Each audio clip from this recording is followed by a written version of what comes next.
Coming to you from Little Rock, Arkansas, welcome to Sips on the Rock with Legacy Wine and Spirits. Join hosts and store owners Johnny Akins and David Bevins, along with product expert extraordinaire Jake Dell, as we chat about booze, news, and other happenings in the wide world of wine and spirits.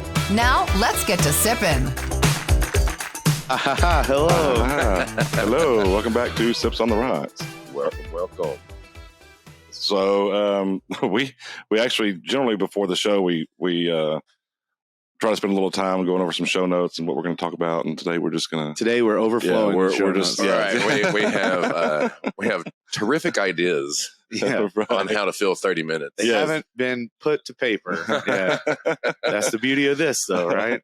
Well, but I thought that we would spend some time and talk a little bit more in depth on RTDs, ready to drink cocktails. We've mentioned them probably numerous times, but what the heck is an RTD? Well, you may wonder. You are the idea man of our podcast. So,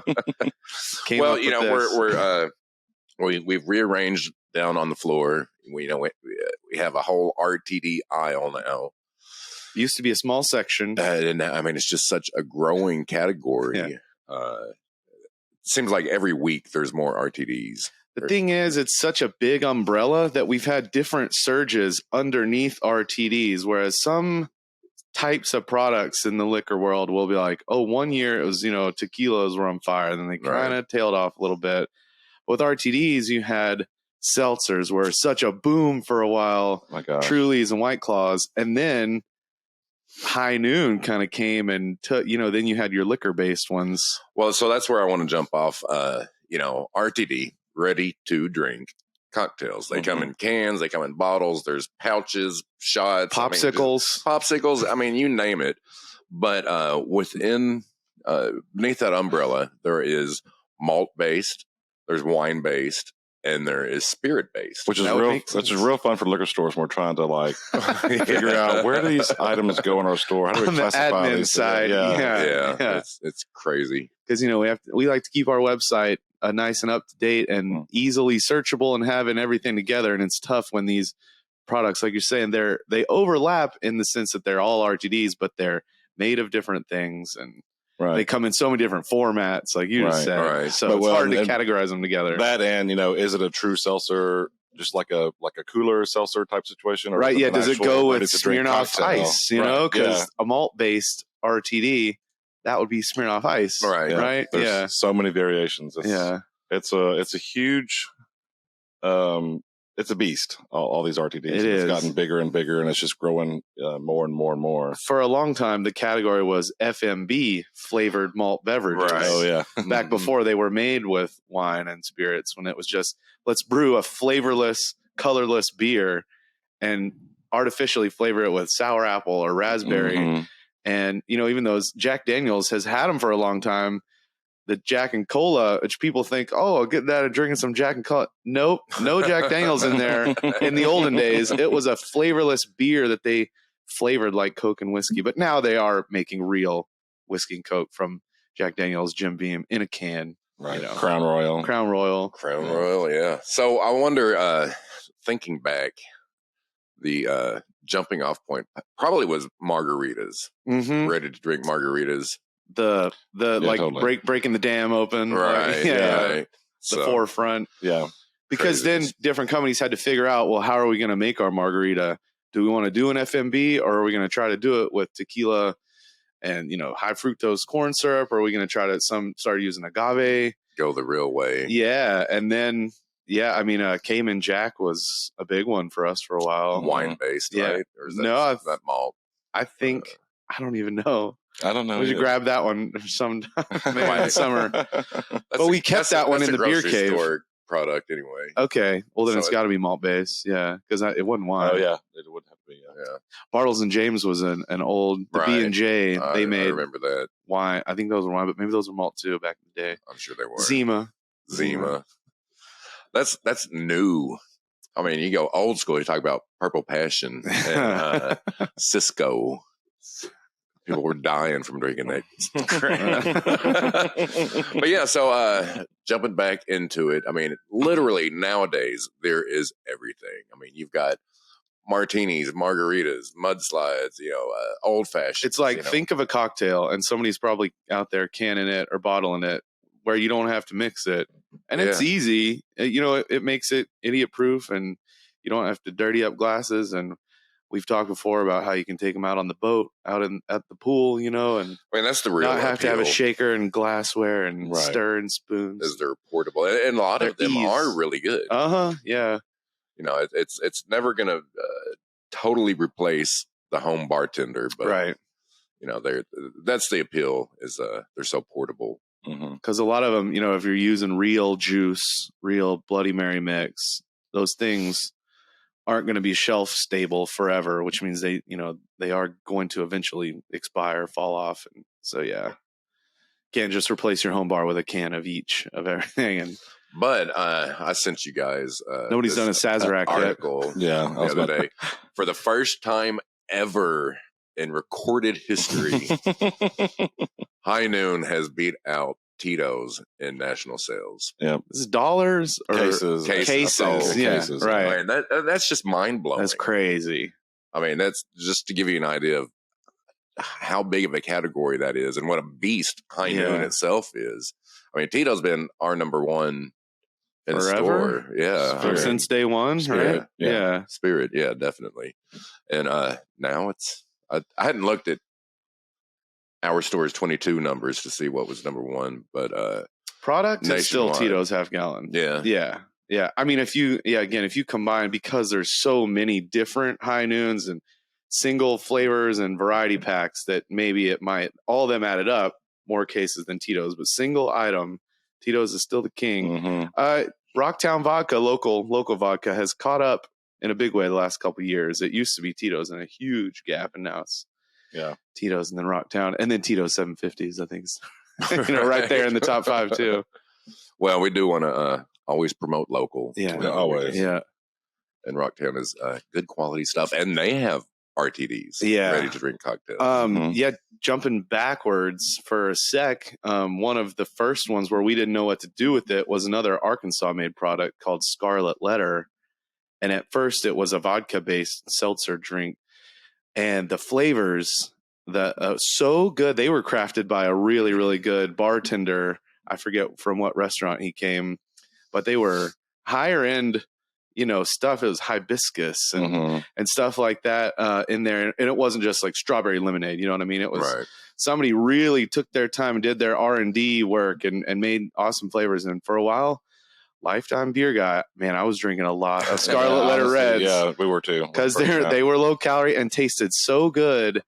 It didn't fill you up as fast as even, some beers. And they were kind of on the front end of the big boom. And that was what we didn't really know what to do with it. And then they realized there was so much more money that they could be making in grocery stores. Sellouts. They started making it with malt, changed the flavor a little bit. That's just how it is. Yeah. But it's still really good. We still like the product. And now they have seasonal flavors of Scarlet Letter. We still sell a lot of them. Yeah. Not as good as it used to be, though. I don't think there's anything. Yeah.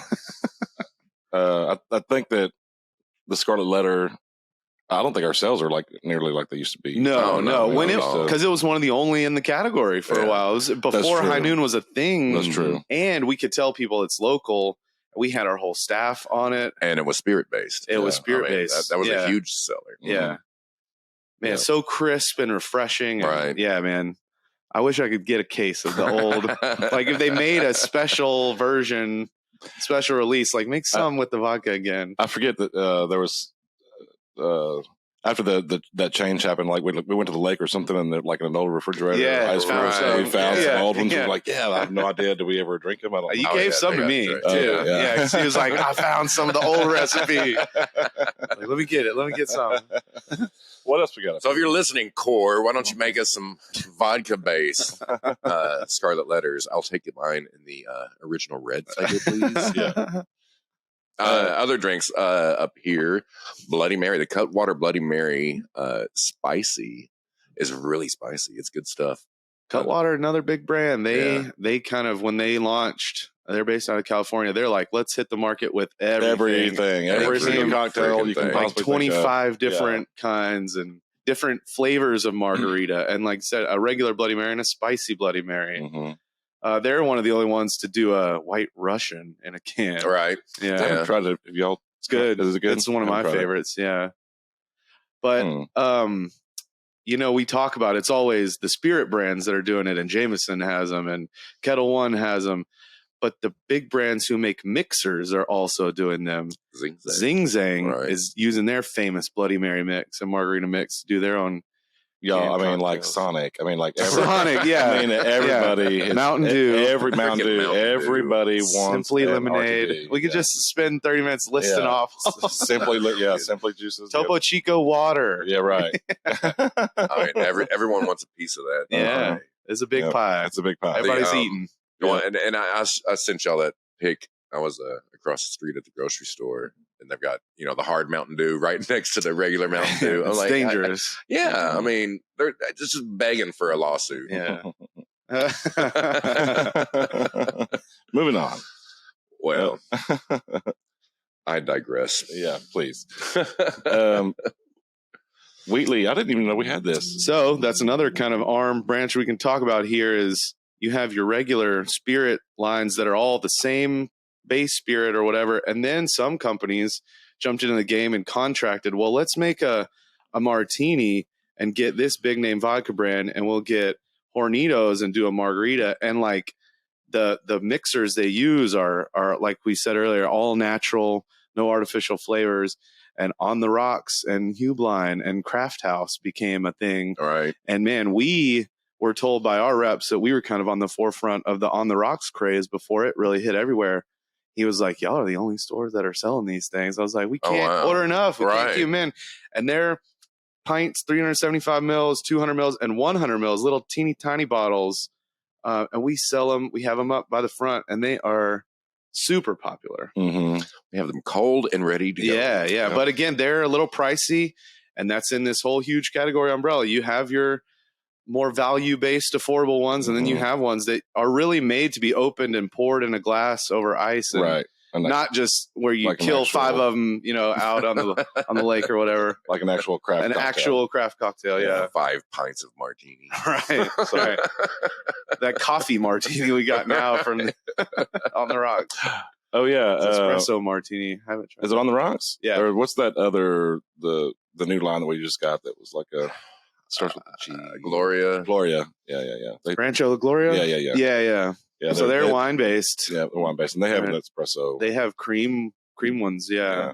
Mudslide, yeah. I mean, literally, they just flow in the door like every week. Jose Cuervo has 57 different SKUs. I mean, like every fruit combination margarita you could think of in every size from half gallon down to 187 mil. I mean, we could probably fill the entire store with RTD. Between flavored vodkas and RTDs, we could take all the whiskey and gin and tequila and wine out and fill the entire store with RTDs. It's crazy. It is. So Dirty Martini, Wheatley vodka, for those of you who don't know, this is made by Sazerac. Buffalo Trace. Fine quality vodka there, yeah. Yeah, Buffalo Trace. It's good. Buy stuff. all you can of Wheatley vodka. Yeah. And their new martini. Right. Yeah. I don't know that builds into our allocations. Our numbers. Yeah. But doesn't help. I mean, wouldn't hurt to get somebody has it and they're like, hey, I like this. I'm going to try the vodka. Right. Well, and trying these, it saves you from having to buy, 5 different ingredients to make one cocktail with. Yeah. You have that weird thing that you only use for that one person who comes over every 6 months and it goes bad because it sits on your shelf and it's all old and crusty. And instead of that, you can just have a couple of these. They're sealed. And so here's 2 servings or 1 serving, while you're here. Yeah. If you want to have a cocktail at the theater. Yeah. Yeah. Put your little boot flask of... Oh, this would be considered a flask, right? Yeah. There you go. Definitely. Nice glass bottle, exact same shape of a 200 mil whiskey that we'd have behind the counter. So what's your favorite? Have you zoned in on a particular brand? If we're saying that, my sentimental, nostalgic favorite will always be Scarlet Letter Red, the original. Yeah. Lately, what have I had that I like? I really need to dive into those RTDs because there's so many new ones that I just haven't tried yet. I've I need to do some experimenting myself, especially when we get into the summertime and we're sitting around the pool thinking of things to drink. We have all these things around us already that we don't have to. It's so easy. It's funny. Leah asked about, I think, what we should do putting in a new beer item and if it would fall into their same category. Was a Radler, because a Radler is kind of an RTD, a beer based where they mix beer with, like a fruit juice, lower alcohol. I'm still racking my brain, kind of thinking what the last one to really wow me was. We've always had Radlers in the beer, right? It's still I'd still consider beer, but it's like it's blurring that line. It is blurring the line. It's like everything else, Right? Blurred lines. Yeah, life's all about.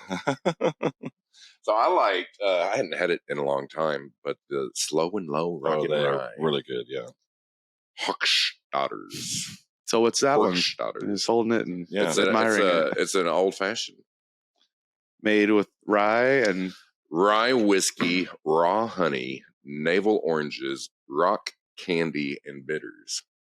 We've got a handful of old fashioned ready to drink cocktails, right? Yeah.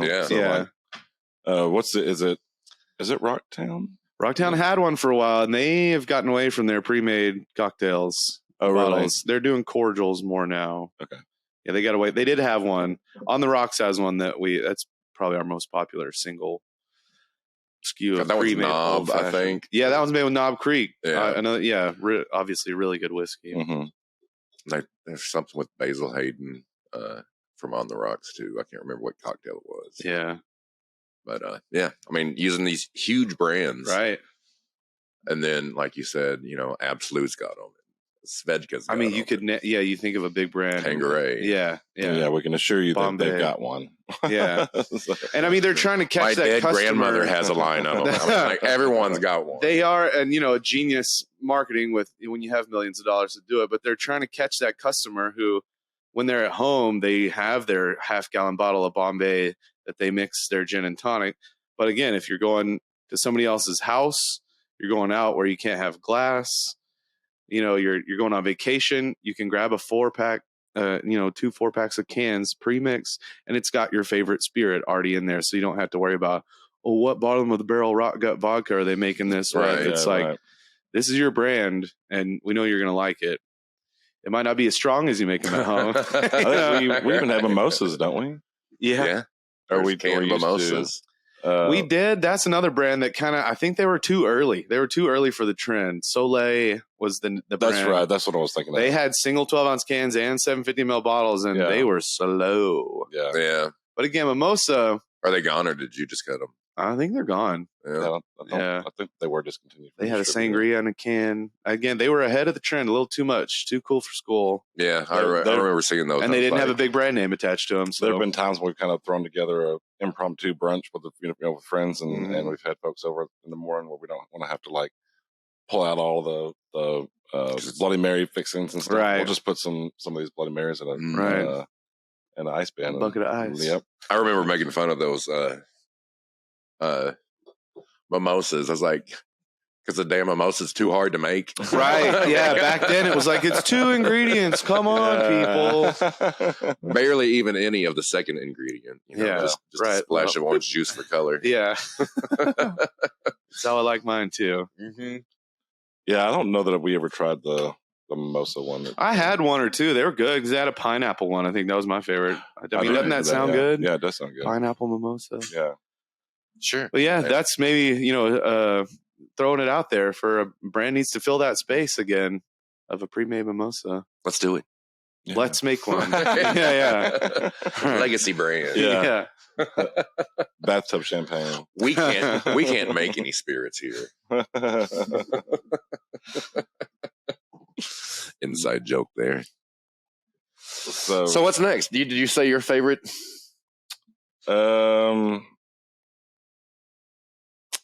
You put me on the spot. Yeah. I can't remember now. There was one that I was thinking of a second ago. I have not seen any Mezcal RTDs. No, that's another one that hadn't. The Mezcal coconut water RTD. No, he'd be all on it. Yeah.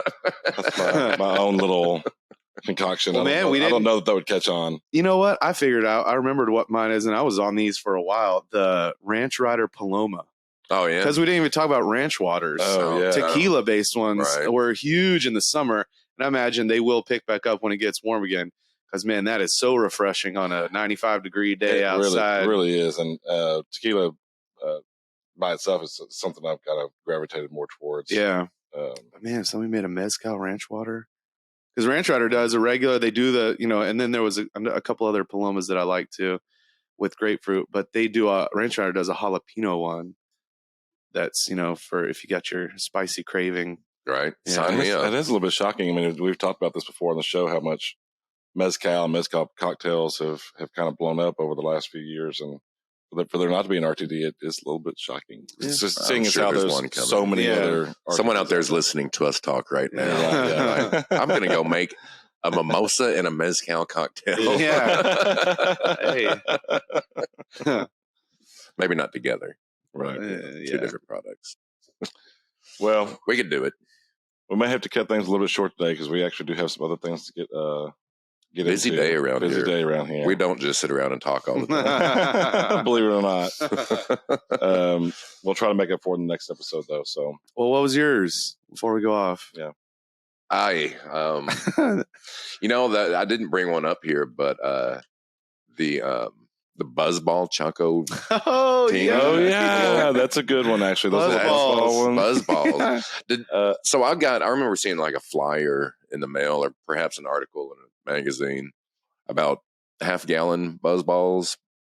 They're out there. I've seen them in Louisiana. Yeah, they're made. They're not in our market, so the distributor, I guess, just doesn't want to sell them. Think they'd sell here, but they exist. Well, and again, here in our market, is it a half gallon? I think it might have been a 750. I think it was a half gallon. It's so big, right? But they come in wine based and spirit based, right? And they're like 200 mils. The top is like a can, like a Coke can, and right. The ball is a plastic ball, and just slam it, shoot it, yeah, right. Toss it. I mean, we were out on the lake a long time ago, and somebody's out there floating on a raft, and you can just chuck it out there because it'll float if you don't catch it, and then that's true. Yeah, they're not carbonated, so they won't spew in your face. Right. So one other thing before we get off, I wanted to say, if you go out to our website, LegacyLR.com, all these different RTDs that we're talking about, they're all on our website. If you go to, I think it's under cocktails on our website, there's two subcategories called ready to drink and coolers and seltzers. They're kind of divided up just like we've been talking about. That's kind of the struggle we've been having is where do they all go? Because not all of these seltzers are RTDs. I mean, they're actually malt based or whatever. Right. Seltzer waters, but. So there is, there's a lot under seltzer water. Most, I think, predominantly online. Aren't those all malt based? And then the RTDs are going to be all the spirit based, wine based. Because we have some that are vodka sodas, like Cutwater, that we have in ready to drink. But the seltzers, your Truly, White Claws, those type of things are under coolers and seltzers. But yeah. And we keep them in store in the beer cave with the beer because. And that's the decision we made. That they're more like beer, and we wouldn't have room to put all those out on the aisle, and people want them cold. I feel like more so than some of these. Monaco, what are you even talking about? Monaco? Yeah, Monaco is a huge. All the brands we're going to get off and be like, oh, we didn't even mention that one or that one. We're going to have to open a legacy annex just for all the RTDs. Yeah, Monaco's one of the ones that just out of nowhere just blindsided us with all these. And everybody likes the single cans of Monaco. Right. Keep them up in the cooler in the front. Little thin Red Bull. Those are pretty strong, I think, is why. Yeah, and some are made with cognac and spirits you don't really see in other ones, and so that's another one we can never have enough of. Yeah. So craziness. Well, come to the store. Browse around. It'll take you an hour to check them all out. Check out aisle number 5 in all of our expanded RTD selections. And, come check weekly because there's more coming like almost every flipping day. That's crazy. We're at a point where we can't bring any more in right now unless a customer requests it, but we pretty much carry everything that exists. So, right. So please, the makers out there, stop making them for a few months so we can figure out which ones are. Time we just did the shelf set. I mean, can you imagine what it's going to be like when spring hits? I mean, it's probably going to be twice as many. Yeah. Wow. We'll just have to build changes, floor displays. Yeah. Well, and we've done that like high noon, like those crazy case stacks of High Noon we had last summer on the boat, in the store. We sold that boat. Yeah, I know. No mas. No mas. All right, folks. Like I said, get in the store, check out these RTDs, or online. Check them out online. You know what? We'll bring them to your door. We'll bring them to you with online delivery. So, all right, folks. We'll see you next time. Remember to subscribe to our podcast, Sips on the Rock, and like us on all the socials to keep up with what's new in the wide world of alcohol. Shop LegacyLR.com for curbside pickup or local delivery. Remember, for better service and better selection, shop local. Please enjoy responsibly. Cheers.